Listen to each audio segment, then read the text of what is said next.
اللهم اهدنا فيمن هديت. Assalamu alaikum. The Muslim Congress TMC ní àjọ mùsùlùmí ẹ̀ka ti ìpínlẹ̀ Ọ̀yọ́ tó gbé ọ̀rọ̀ Ọlọ́run àti tòjíṣẹ́ rẹ̀ dání Al-Qur'an wa Sunnah pẹ̀lú èròǹgbà ìgbáyégbádùn fún gbogbo mùtúmùwà.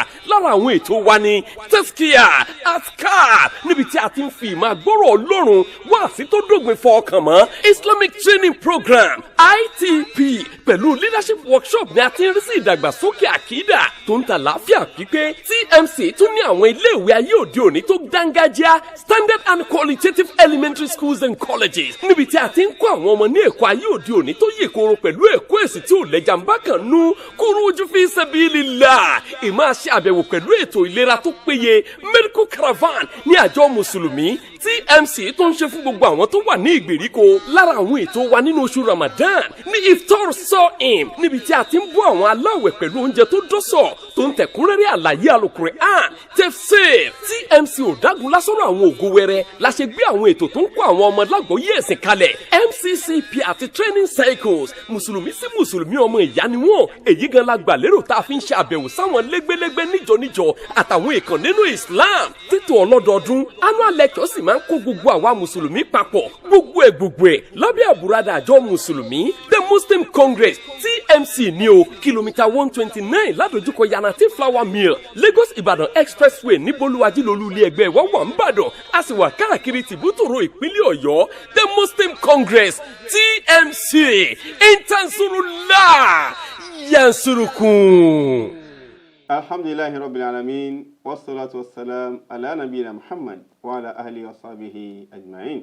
Adúpẹ́ fún Ọlọ́run Ọba. Alhamdulillah. A sì tọrọ àlékún ìkẹ́gẹ́ fún Ànábì Muhammad àwọn alẹ́ àwọn sàhábà wọn àti gbogbo ẹnì kọ̀ọ̀kan wa náà tá jẹ́ mùsùlùmí. Abẹ́lọ́run kó ṣàlékún ìkẹ́ àti ìgẹ̀ lórí wa. Àmín. A tún kí yín káàbọ̀ sórí ètò yín Gbàgede Firdaus eléyìí tí àjọ mùsùlùmí ẹ̀ka ti ìpínlẹ̀ Ọ̀yọ́ The Muslim Congress TMC Ọ̀yọ́ State tí wọ́n ṣe onígbọ̀wọ́. Pẹ̀lú ìyọ̀ǹda Ọlọ́run àwọn sheikh wa tí a ti mọ̀ bí ẹni mowó tẹ́lẹ̀ Fadlatul Imam Alhaj Abdul Hafiz Abdul Aziz Airemako wọ́n ti wà níkàlẹ̀ pẹ̀lú wa ẹ̀bá ní kí wọ́n rà lé. Assalamu alaikum wa rahmatullahi wa barakatuh. Wa alaikum assalam wa rahmatullahi wa barakatuh. Ajánà sí wọn àwọn náà ń bẹ pẹ̀lú wọn àwọn afáwa Idris Adébísí. Assalamu alaikum wa rahmatullahi wa barakatuh. Wa alaikum assalam wa rahmatullahi wa barakatuh. Àkọlé gbogbo tí a ń gbé yẹ̀wò ní ọdún ní òun náà ni a pè ní fàfírù ila Allah. Ẹ sáré padà ẹ sáré tètè padà sọ́dọ̀ Ọlọ́run Ọba. Àmọ́ ní èní èyí tí wọ́n bá ní gbé yẹ̀wò òun náà ni àlàyé aya al-Qur'an ní Suratul Hadid Quran chapter 57 ní aya 20 bẹ́ẹ̀ ni wọ́n bá ní gbé yẹ̀wò. Ẹ jẹ́ gbìyànjú dáṣẹ́ tí bẹ̀rẹ̀ jẹ́ tọ́sẹ̀ kí a ṣàǹfààní pẹ̀lú ẹ̀. Àmọ́ síwájú a gbọ́ àyọkẹ́ láti inú al-Qur'an. A'udhu billahi minash shaitanir rajim. Bismillahir rahmanir rahim. I'lamu annama al-hayatud dunya la'ibun wa lahwun wa zinah وتفاخر بينكم وتكاثر في الأموال والأولاد كمثل غيث أعجب الكفار نباته ثم يهيج فتراه مصفرا ثم يكون حطاما وفي الآخرة عذاب شديد ومغفرة من الله ورضوان وما الحياة الدنيا إلا متاع الغرور. اللهم ارحمنا بالقرآن. Àmín. Abẹ́lú àkọ́ni san àfáwà ní ẹ̀san olóore. Gbọ́ àti àgbọ́ náà kọ́mọ́dọ̀ wà ní ládàá gbígbọ́. Ní báyìí kí a tẹ́sí bẹ̀rẹ̀ jẹ́ nígbà tí wọ́n mọ̀ mọ́ arìnrìn àjò mi náà. Kọ́lọ́mọsẹ̀ bá ní sí ọ̀run fáwọn sheikh wa. Bismillah. Alhamdulillahi rabbil alamin ilahil awwalin wal akhirin wassalatu wassalamu ala rasulihil amin wa ala alihi wa sahbihi ajma'in. والتابعين وتابعيهم بإحسان إلى يوم الدين. آمين. سبحانك لا علم لنا إلا ما علمتنا إنك أنت العليم الحكيم. رب اشرح لي صدري ويسر لي أمري واحلل عقدة من لساني يفقهوا قولي. السلام عليكم ورحمة الله وبركاته. وعليكم السلام ورحمة الله وبركاته. ọpẹ́ ni fún Ọlọ́run Ọba. Alhamdulillah. ẹ jẹ́ kí a du ọpẹ́ náà ní ẹ̀kan sí. Alhamdulillah. kí a wá parí ọpẹ́ wa náà pẹ̀lú gbólóhùn alhamdulillahi rabbil alamin. ọba tí a dúpẹ́ fún yìí ó náà ni ọba aláàánú jùlọ, ọba olóore, eléyìí tí ó fún wa ní oore ọ̀fẹ́ láti máa bẹ láyé wa tó fi di àsìkò yìí, nínú àsìkò tí ó lọ́lá, àsìkò tí ó pọ̀ ní oore, àsìkò Ramadan. ẹ wo ibi tí a tún bá àwẹ̀ náà dé ní èní, tó ń tọ́ka sí pé bá a ṣe ń dúpẹ́ lójoojúmọ́ náà Ọlọ́run bá ń gbọ́ ọpẹ́ wa ló sì ń ṣàlékún oore rẹ̀ fún wa. Ọlọ́run wọlé apá tún dúpẹ́ tèní náà, má dáwọ́ oore rẹ̀ dúró lórí wa. Àmín. gbogbo pẹ́pẹ́ fúru wa nínú Ramadan mọ́ ṣàbàní gbà á, Àmín. kó wá jẹ́ ká gúnlẹ̀ láyọ̀. Àmín. atọ́rọ̀ ìkẹ́ àti ìgẹ̀ fún oníṣẹ́ ńlá Ànábì Muhammad sallallahu alaihi wasallam àti àwọn ará ilé àti àwọn sọ̀hábà rẹ̀ àti gbogbo àwọn tí wọ́n fi dáadáa tẹ̀lé. kọ́lọ́n bá àlékẹ́ lámọ́ ìyá náà kó nínú ìkẹ́ rẹ̀. ẹ̀yin olùgbọ́ wa nílé lọ́kùnrin lóbìnrin akínyìn, kí Ọlọ́run bá àlékẹ́ lákópa gbogbo àpọ̀kẹ́. Àmín. gẹ́gẹ́ bí atọ́kùn ṣe sọ, ibi tí a ń lọ ní èní ọ̀nà ní Suratul Hadid, Kùránì orí 17, Quran chapter 57 ní àyà 20. Ọlọ́run bá ní i'lamu annama al-hayatu ad-dunya la'ib. اعلموا أنما الحياة الدنيا لعب ولهو وزينة. Ọlọ́run ni ẹ lọ mọ̀ pé ìṣẹ̀mí ilé ayé tá a wà nínú ẹ̀ yìí la'ibun, eré ni o, wa lahwun, awẹ́wà, àìrójú, wa zina, ọ̀ṣọ́, ọ̀nà ni ayé ló kún fún, wa tafakhurun bainakum. وتفاخر بينكم وتكاثر في الأموال والأولاد. ayé ìṣẹ̀mí ayé tá a wà nínú ẹ̀ yìí ó kún fún ìmọ̀ ṣe fáàrí láàrin ara yín, ìmọ̀ sọ pé ká máa figagbága lórí owó àtọmọ. mo lówó ju ẹ lọ, mo ní dúkìá ju ẹ lọ, mo ní ọmọ ju ẹ lọ, ọmọ tèmi ní báyìí, ọmọ tèmi ní báyìí. كمثل غيث أعجب الكفار نباته. Ọlọ́run ní àpèjúwe ìṣẹ̀mí ilé ayé yìí, àpèjúwe rẹ̀ lórí bí ṣe máa ń jọ ọmọnìyàn lójú, àpèjúwe rẹ̀ lórí bí ṣe máa ń tètè lọ, tí ó padà di tí yóò di nǹkan tí ọmọ ẹ̀dá yìí ó wà tí. ó dà gẹ́gẹ́ bí àpèjúwe òjò ni tó rọ̀, tó wá lọ rọ̀ sí orí ilẹ̀, tí ilẹ̀ yìí tó wá mú irúgbìn jáde, irúgbìn tó wá mú jáde wá ń jọ àgbẹ̀ tó dáko yẹn, ó wá ń jọ lójú pé èmi náà mo ní àwọn irúgbìn tó lọ rẹpẹtẹ yìí. ثم يهيج فتراه مصفرا. Ọlọ́run nígbà tó yá, ní tó ń jọ àgbẹ̀ lójú yìí tó bá yóò wá padà di tó gbẹ, gbogbo ohun tó tutù tẹ́lẹ̀tẹ́lẹ̀ á wá gbẹ, nígbà bá gbẹ tán yóò wá padà di tó ń yẹ́lò, bẹ́ẹ̀ sì ni green ní tẹ́lẹ̀tẹ́lẹ̀. ثم يكون حطاما. tó bá yá yóò padà wá di tí yóò máa rún jégéjégé, tí ò ní sí, kò ní níláárí kankan mọ́. وفي الآخرة عذاب شديد. Ọlọ́run bọ́rọ̀ lé ayé ṣe rí nìyẹn o. níjọ́ wá máa kù fọ́mọ ẹ̀dẹ́yàn tó bá kú láyé ìkan nínú méjì ni, ó wà níbàámu lórí bó ló ṣe báyé lò. ìyà tó le koko ń bẹ lọ́run. ومغفرة من الله ورضوان. àforíjì Ọlọ́run ọba àti ìyọ́nú Ọlọ́run ó sì ń bẹ lọ́run fẹ́ni tó bá dìsáàfù rẹ̀. وما الحياة الدنيا إلا متاع الغرور. bẹ́ẹ̀ sì ni ìṣẹ̀mí ilé ayé yìí kò jẹ́ nǹkan kan bí kò kí ṣe ìgbádùn ìtànjẹ. ìtànjẹ tí máa ń sáré wá tí ó sáré lọ padà. eléyìí náà ni àyà tí a fẹ́ gbé yẹ̀wò. pàtàkì jùlọ gbólóhùn tí ó parí rẹ̀ yẹn, wamal hayatu dunya illa mata'ul ghurur. ìṣẹ̀mí ayé yìí ò jẹ́ nǹkan kan bí kì í ṣe ìgbádùn ìtànjẹ. tí a bá wo ọ̀rọ̀ tọ́nà bá ń sọ fún wa ní ààyè yìí nínú Al-Qur'an, irú ẹ̀ náà wà ní ààyè mi nínú Suratul Kahf, Ọlọ́run bá sọ, nínú Suratul Yunus, Ọlọ́run bá sọ, tó ń fi ìṣẹ̀mí ilé ayé tó fi ń wé òjò tó rọ̀ sórí ilẹ̀, tí orí ilẹ̀ tó rọ̀ sí tó wá mú irúgbìn jáde, irúgbìn tó mú jáde tó wá di tí ó padà di tó ṣe kíni o, tó padà di tí ó gbẹ tó ń já fútẹ́fútẹ́ tó di tí ó padà ṣàǹfààní kankan mọ́. ẹ jẹ́ ká wò fún àpèjúwe nínú suratu Yunus aya 24. Ọlọ́ni innama mathalul hayati dunya. Innama mathalul hayati dunya kama in anzalna. Ọlọ́ni àpèjúwe ìṣẹ̀mí ilé ayé ó dà gẹ́gẹ́ bí òjò tààrọ̀ láti sánmọ̀ ni o. Kama in anzalnahu minas samai fakhtalata bihi nabatul ard. Nígbà tó òjò wá rọ̀ tó bọ́ sórí ilẹ̀, àwọn irúgbìn tó ń bẹ nílẹ̀ tí àgbẹ̀ gbìn ó wá di tí ó rò pọ̀ mọ́ omi yìí, ó wá jẹ́ kí irúgbìn yẹn kó wù. Àwa rí àwọn oko oníranran tọmọdé yẹn ń jẹ, tọmọdé yẹn fi ń gbádùn, tọmọdé yẹn fi ń ṣe ayé. Mimma ya'kulun nas. Tọmọdé yẹn ń jẹ irúgbìn yìí wá mú jáde. Wal an'am. Ìtàwọn ẹranko fi ṣe ayé, nígbà tí ẹranko náà bá jẹ, àwọn ọmọdé yẹn náà látún jẹ ẹranko yẹn náà. حتى إذا أخذت الأرض زخرفها. Nígbà tó yá tójò ìbá ń rọ̀ ló wá di pé ilẹ̀ ó bẹ̀rẹ̀ sí ní di tí ń gbèrú, tí ilẹ̀ tó di tí ó di tó rẹwà, tí ẹni tó ní oko yẹn tínú rẹ̀ ó máa dùn. وزينت. Á di tí ó ń ṣe ọ̀ṣọ́.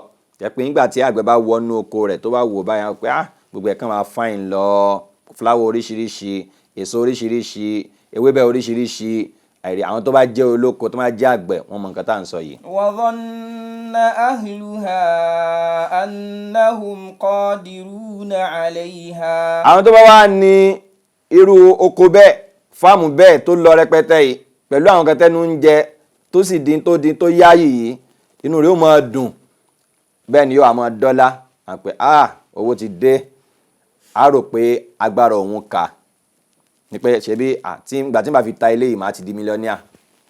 Ataha amruna laylan aw nahara. tó bá wo àwọ̀ Ọlọ́run, àṣẹ àwọ̀ Ọlọ́run bó wà á dé, ẹlòmíì ò ti gbójúlé báyìí pé àrò pàgbọ́rọ̀ òun ká pé òun lòun kórè nǹkan yìí. Ọlọ́run lè ní kí atẹ́gùn ìjì kó ṣe kí ni o, kó rọ̀, ní ó bá di pé yóò palẹ̀ gbogbo ẹ̀ mọ́. Àbí k'Ọlọ́run ti ẹ̀ràn ẹ̀wúrò àwọn ibi tí hurricane ti ṣẹlẹ̀, ìgbà míì calamity mi ló máa ṣẹlẹ̀, á kàn palẹ̀ gbogbo ẹ̀ mọ́. Àbí k'Ọlọ́run ti ẹ̀ràn nǹkan kan tí ó kàn lọ jẹ àwọn nǹkan yẹn tí ò ní ṣàǹfààní fún mọ́. فجعلناها حصيدا كأن لم تغن بالأمس. bí gbogbo èèyàn ṣiṣẹ́ sí náà ó lè jẹ́ pé látara pé wọ́n padà kórè rẹ̀ ni ọ̀dá padà dá, òjò padà rọ̀ mọ́, yóò wá padà di ibi pòpòrò tó yẹ pé gbogbo àwa padà gbẹ, kò ní sí nǹkan bẹ́ẹ̀ mọ́, bí ìgbà tó jẹ́ pé ibẹ̀ kọ́ ni ewébẹ̀ ti wà tẹ́lẹ̀tẹ́lẹ̀. Ọlọ́run níbi ilé ayé ṣe rí nìyẹn. ẹ rí àwọn inú lémi tí ó máa gbèrú, ọmọ á pọ̀ ńbẹ̀, owó á pọ̀ ńbẹ̀, àìsàn èrò onígbẹ̀sẹ̀ ńbẹ̀, táwọn yóò máa wá bẹ̀ láàárọ̀ lọ́sàn-án lálẹ́, wọ́n wá gbé àbùkátà wọn ń bẹ̀. Bẹ́ẹ̀ sì ni ẹnìkan lọ́n jogún ọlá yẹn fún, tí àwọn èèyàn yóò máa pààrà ọ̀dọ̀ rẹ̀ nítorí ọlá, nítorí owó, nítorí iyì tó ní. Lójú ayé rẹ̀ náà èèyàn ó sì wọlẹ̀. Allahu Akbar. Ibi táwọn yẹn ti máa ń débẹ̀ tẹ́lẹ̀tẹ́lẹ̀ kò sí ní sẹ́ni kankan bẹ̀. Torí pé látọ̀rọ̀ owó tó ní, látọ̀rọ̀ ọlá tó ní, ọlá yẹn á dẹ̀ lọ lójú ayé ẹ̀. Ẹlòmíì kì í ṣojú ayé ẹ̀, yóò ti lọ tán, bọ̀ ilé táwọn yẹn ti mọ̀ pé ilé olókìkí tẹ́lẹ̀tẹ́lẹ̀ táwọn yẹn máa ń pé síbẹ̀, àwa adìlé ahoro. Àpèjúwe rẹ̀ ń bẹ láyìíká wa dáadáa. Àwọn tó yẹ pé wọ̀kìlù mọ̀ ní wọ́n lánàá nípa ipò wọn, nípa ọlá wọn, nípa owó wọn, nípa dúkìá wọn. Ẹ lè kà méjì tẹ́ fi kà wọ́n nílùú yìí, lórílẹ̀‐èdè yìí, ní stéètì yìí, nílùú tá a wà yìí. Àwọn tó yẹ pé lénìí ó ti dìtàn, kò sẹ́ni kankan bẹ́ẹ̀ mọ́. Àìbi táwọn èèyàn ń jókòó sí lánàá ó ti di ti èkúté. Ọlọ́run níbi láyé ṣe rí nìyẹn. Bí oko tó yẹ pé a rí irúgbìn ewébẹ̀ oríṣi tó lọ, tẹ́ wá padà débẹ̀ nígbà ẹ̀rùn tó wáyé pé gbogbo wà dín tó gbẹ, á wá dà gẹ́gẹ́ bí ilẹ̀ òkó. Ọlọ́run níbi láyé ṣe rí nìyẹn. Torí ìdí eléyìí, Ọlọ́run bá ń jẹ́ kó yé wa pé ọmọ ẹ̀dẹ́ èèyàn ó dáa nítorí àlùkìyámọ̀, kò dáa nítorí ilé ayé tá a wà yìí. Ilé ayé tá a wà yìí kò kí ń ṣe àwa àlọ. Ilé ayé tá a wà yìí kì í ṣe tọ́lọ́run torí ẹ̀ dá wa nìyẹn. Ó dá wa nítorí ọ̀run. Àmọ́ a fẹ́ wá ṣe iṣẹ́ yẹn tá a jẹ lọ́run, a fẹ́ wá ṣe nílé ayé. Ọmọ ẹ̀dẹ́ yẹn wá délé ayé tán, ó wá gbàgbé àlùkìyámọ̀. ó wá ń rán àwọn nǹkan tọ́nà bá kà sílẹ̀ ń bí báyìí ó fún wa ní ìròyìn 5 lọ́lọ́run bá fi ròyìn ilé ayé. alákọ̀ọ́kọ́ ni kí ni o láìbùn ọlọ́run ní eré. kí ni ìtumọ̀ eré? ma la fa'idata fihi ní tí ò láǹfààní kankan ẹ pé kò ṣàǹfààní. ìgbà míì ẹlòmíì ò kó ọrọ̀ jọ pátápátá ọrọ̀ yẹn ó sì pọ̀ rẹpẹtẹ kò sì ní ṣe láǹfààní kankan. ìgbà tẹ́lómi rò pé òun ti dé píìkì pé kóun wá máa jèrè báyìí ìgbà yẹn lọ́lọ́run mú kó ń bẹ̀. láàyè kí ni rere ọmọdé bí kọ́mọdé mú ẹsẹ̀ kó tì bọ́nú àmọ́ kó àmọ́ ní òun mọ ilé òun mọ ilé òun mọ ilé ó lè mọ́ kó ga báyìí kí ni ó padà ṣe padà yóò padà túká fúnra rẹ̀. wọ́n ní ó ń ṣeré mọ́dé ni bẹ́ẹ̀ náà nílé ayé náà ọlọ́ni èrè ni o. wà láhùn ìtumọ̀ láhùn onímọ̀ yashtagilu l-insanu bihi ìtò ọmọ ẹ̀dẹ́ yẹn máa ń bísí pẹ̀lú ẹ̀ wa yashgaluhu amma ya'nihi òní ó wà ká ìrojú pẹ̀lú ẹ̀ tí òfin ní ṣe tó kan gangan torí pé à ń wówó torí pé à ń wá ipò torí pé à ń wọ́lá alẹ́ ayé ni ò ní jẹ́ kí yẹn ṣe tọ́lọ́hun. ìgbà mi lẹ́nu mi ò fi ní kírun ìgbà mi lẹ́nu mi ò fi ní pa òfin Ọlọ́run bá mọ́ láhàwùn ọlọ́ni alhaakumut takathur. alhaakumut takathur. ẹ fẹ́ pọ̀ lówó pọ̀ lọ́lá pọ̀ níyì pọ̀ nípò nílé ayé ó kó ìròjú bá yín. hatta ìyẹn ni alhaakumu ó kó ìròjú bá yín amma yanbaghi an tashtagilu bihi. ní tó yẹ kí ẹ ṣe kí ni o kẹ́ ẹ ká ìròjú pẹ̀lú ẹ̀ àìrójú ilé ayé òní ò jẹ́ kẹ́ ẹ ràn. kí náà ní tó yẹ ká ká ìròjú pẹ̀lú ẹ̀ òun náà ní ìbádà ìsìn Ọlọ́run ìgbọ́rọ̀ sí Ọlọ́run lẹ́nu ipa òfin Ọlọ́run ọba mọ́ hatta zurutumul maqabir tọmọ ẹ̀dẹ́ yóò fi wọnú sáré. Ànábì wa Muhammad sallallahu alayhi wa sallam ó ní tọmọ ẹ̀dẹ́ yẹn bá ní odidi ìlú kan tó kún fún gold yóò fẹ́ kó di méjì. ó ní tó bá di méjì yóò fẹ́ kó ṣe kíni yóò fẹ́ kó di mẹ́ta. ó ní kò sí ní tó lè tẹ́ ọmọ ẹ̀dẹ́ yẹn lọ́rùn báyìí àfi ìyẹ̀pẹ̀ ilẹ̀ ó dìgbà tán tó gbé sínú kòtò. a ní kòtó tí ó fi wọnú bó fọnú kòtò. lẹ́fìrẹ́ lómi ẹ̀ pé eléyìí ti lówó débi pé kò lè tòṣì mọ́ tí èkú yóò tún mọ́ wá náà ni. nígbà tí o bá ti ní nǹkan míì tí ó múmú láyà rẹ̀ jù bá ń lọ. láhàwùn lẹ́yìn náà wà zinatun ọ̀ṣọ́ yàní ìtẹ̀yẹ̀ máa ń fi ṣe ọ̀ṣọ́ kíni kalimanasi gẹ́gẹ́ bí ipò ilé ayé nípa èmi tẹ́ ń wo yìí gọ́vnọ̀ ni mi zina ni dókítọ̀ ni tí wọ́n bá pè lá ní mr azọ pé no dókítọ̀ ni o torí pé ó fẹ́ fi dókítọ̀ yẹn ó fẹ́ fi ṣe kíni o ó fẹ́ fi ṣe ìyẹn ó fẹ́ fi ṣe fáàrí ẹ̀rí manasi ipò tó ga marakib nǹkan gùn ẹ̀rí àpé mo fẹ́ kí n gbé mọ́tò débẹ̀ yẹn kí àwọn yẹn tún yẹ mọ́tò yẹn wò lẹ́ẹ̀kan sí a ní mọ́tò tí mo fẹ́ ra ní ìsìn ní Benz kí ló fẹ́ kì í ṣe pé kankan gbé lásán ọ̀ṣọ́ ló fẹ́ fi ṣe. wal manazil àti ibùgbé kì í ṣe gbé pé mo fẹ́ gbélé kí n lè bá gbé lásán bọ̀ká yín lè bá mọ̀ pé ilé lélẹ̀ the house ọlọ́ni zina ẹ̀ẹ́dì zina yẹn ọlọ́ni ọ̀ṣọ́ ilé ayé ó wà nínú nǹkan tó ti rò pọ̀ mẹ́mi ọmọ ẹ̀dẹ́ ènìyàn tọmọ ẹ̀dẹ́ yẹn máa ń láì ẹ̀rí wal-malabisul fakhira àti àwọn aṣọ ìtẹ̀yàn máa ń wọ̀ tó jẹ́ tí onífàárì ẹlòmíì wọ́n lẹ́nìkan ìmúra rẹ̀ látòkè délẹ̀ ó sì lé ní mílíọ̀nù. Allahu Akbar. pé fìlà ṣéènì tó fi sọ́rùn èyí tó fi sọ́wọ́ èyí tó aṣọ tó wọ̀ sọ́rùn bàtà tó wọ̀ sẹ́sẹ̀ millions everything. ẹlòmíì bàtà rẹ̀ lásán ó ju gbogbo wardrobe tí tó ń bẹ nínú wardrobe ẹlòmíì lọ. ọmọ ẹ̀dẹ́ yẹn fẹ́ fi ṣọ̀ṣọ́ ni ní tọ́mọ ẹ̀dẹ́ yẹn ń ṣe nílẹ̀ ayé nìyẹn. watafakhurun àti ìmọ̀ ṣe fáàrí láàrin ara ẹni wọ́n ní tafakhurun bil alqab tí wọ́n pé oyè mi lélẹ̀ doctor ni mí professor ni mí alhaji ni mí chief ni mí so a fi ṣe fáàrí. wal amjad iyì ìpè àwa la di báyìí àwa la ṣe báyìí àwa ni a wà ní position báyìí èmi dẹ́ ń wo yo èmi ni SA èmi ni PA èmi ni ipò báyìí ni mo wà. wal ansab bàbá mi lágbájá ìyá mi lágbájá ìran wa ni wọ́n ń ṣe kan báyìí. tafakhur fáàrí ilé ayé ọlọ́ni tọ́mọ ẹ̀dẹ́ yẹn ń ṣe nínú ilé ayé nìyẹn. watakathurun fil amwali wal aulad àti ìmọ̀ ṣe ìyanran pẹ̀lú owó pípọ̀ owó àti pípọ̀ ọmọ ta ni ó lówó jù Nàìjíríà èmi náà fẹ́ wà nínú àwọn tó lówó jù Nàìjíríà lágbàáyé tó bá lówó jù Nàìjíríà tó mọ̀ pé mo fẹ́ lówó jù láfíríkà tó bá lówó jù láfíríkà tó mọ̀ lé àgbáyé àpé kí n lówó lọ́wọ́ kí n ní báǹkì kẹ́ pé nínú ìlú yìí tó wá fẹ́ pe àwọn olówó kan pè mí náà mọ́ wọn takathur bẹ́ẹ̀ náà lọ́mọ náà pé mélòó lọ́mọ títí ẹ̀ ok ọmọ tó lóbi yẹn náà mélòó ni dókítà ní ọmọ ẹ̀ mélòó ni ẹnjìníà ní ọmọ rẹ̀ àwọn ọmọ mi ẹlòmí tó bá dé wọn pé ọmọ mi ń bẹ nílò òyìnbó ọmọ mi ń bẹ ní báyìí takathur tafakhur kí a máa ṣe fáàrí kó sì máa fi ṣe ìyànran pé mo ní owó púpọ̀ mo lọ́mọ púpọ̀ tọ́mọ ìdíyàn bá wá ṣe gbogbo eléyìí nílé ayé tí ò wá rán tọ́lọ́ bá torí ẹ̀ṣẹ̀ dá rẹ̀ tó wáyé pé àwọn nǹkan yẹn ló ń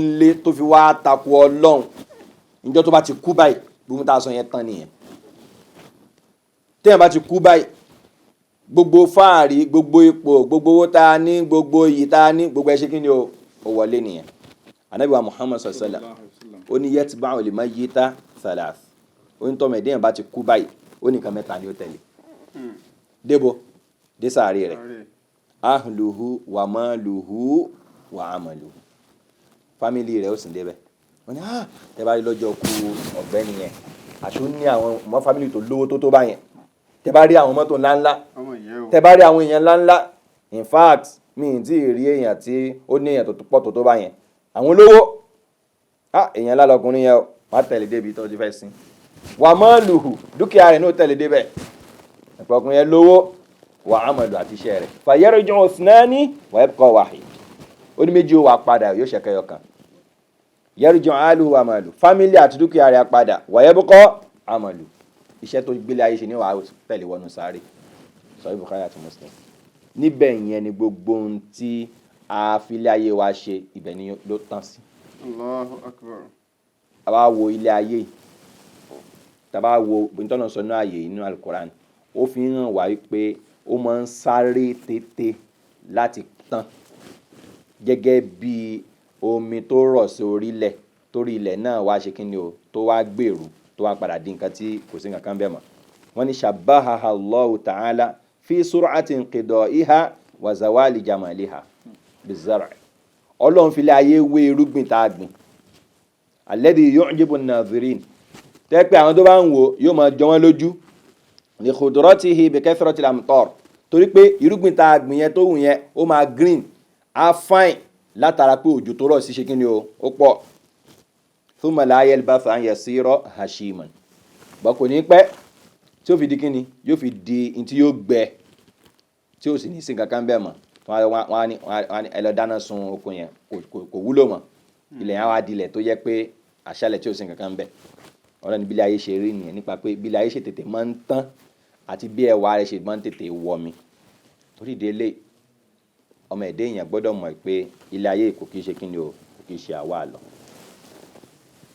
nǹkan méjì òun Ọlọ́run wá fi gbẹ̀yìn nínú súrà yìí nínú àyà yìí alákọ̀ọ́kọ́ ó ní ìyà tó le koko àti àforíjìn Ọlọ́run ìyọ́nú Ọlọ́run ní òdodo ọmọ ẹ̀dẹ́ èèyàn tó wá dàlù kíámọ̀ ìtọ́mẹ̀dé bá gbélé ayé ṣe ní ó dìtà mí kí ló fẹ́ lọ bá ilé ayé àtàlùkìyàmọ̀ ilé ayé kéré àlùkìyàmọ̀ pọ̀ orí àlùkìyàmọ̀ pọ̀ ilé ayé tán àlùkìyàmọ̀ mọ̀ ṣẹ́kù àdìsí Ànábì wa Muhammad sallallahu alaihi wasallam nígbà tí ń ṣe àkàwé báwo ni orí ilé ayé ló ṣe kéré tó ó sọ fún wa yìí pé ẹ̀ẹ̀rí ilé ayé yìí mọ̀ dúníyà fil akhirah illa mithla ma yajalu ahadukum usbu'ahu fil yammi falyanzuru bima yarja inú Sahih Muslim Ànábì ní tá bá gbé ilé ayé ìṣẹ́gbẹ́ àlùkìyámọ̀ ó ní kó yàtọ̀ sí bí ìgbà téèyàn bá ti kabọnú odò òkun tó wá yọkù báyìí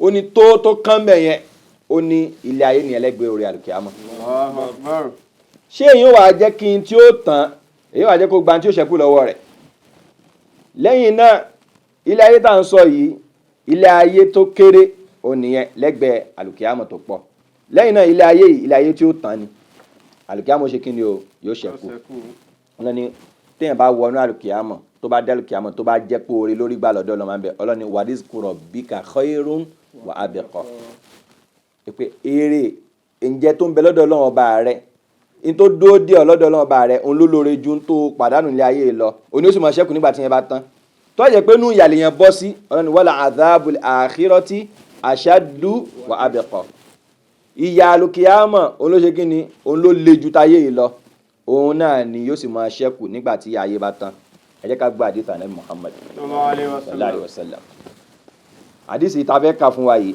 òun bẹ́ẹ̀ nù Sahih Muslim Ànábì tó bá di àlùkìyámà yu'ta bi anumi ali dunya min ali nnar ẹni tó gbádùn jù nílé ayé wọn ò mú jáde àlùkìyámà tó jẹ́ pé iná ní lọ ó gbádùn jù láyé ayé ló wá bọ́n ẹni tó gbádùn jù nílé ayé wọn wà mú jáde fayusbahu fi nnari sabga wọn wà nìkan lọ ti bọ́nú náà wọn á sì yọ jáde kó ń bẹ sabga ẹ̀kan ti bọ́nú náà kẹsì yọ jáde thumma yuqalu wọn àbílẹ̀ rẹ̀ yabna adam ìrẹ́ lágbájá ọmọ lágbájá hal ra'ayta khayran qattun njó tí ẹ̀ rí oore rí láyé ẹ̀ ṣó o mọ ìgbádùn rí láyé ẹ̀ hal marra bika na'imun qattun ǹjẹ́ o rí ìdẹ̀ra rí láyé ẹ̀ fayaqul la wallahi ya rabbi ya rabbi mo fọlọ́n ọba búra mi mọ tán pè ní ìgbádùn rí Ànábì ni wọ́n tún wá mú bí ashaddi an-nasi bu'san fi dunya ẹni tó yẹ pé òun ló sọ́fà jù láyé wọ́n wá mú wá àwọn tó yẹ pé ọmọ àlùjẹ́nà ni wọ́n á ní kàn ti wọ́n ní àlùjẹ́nà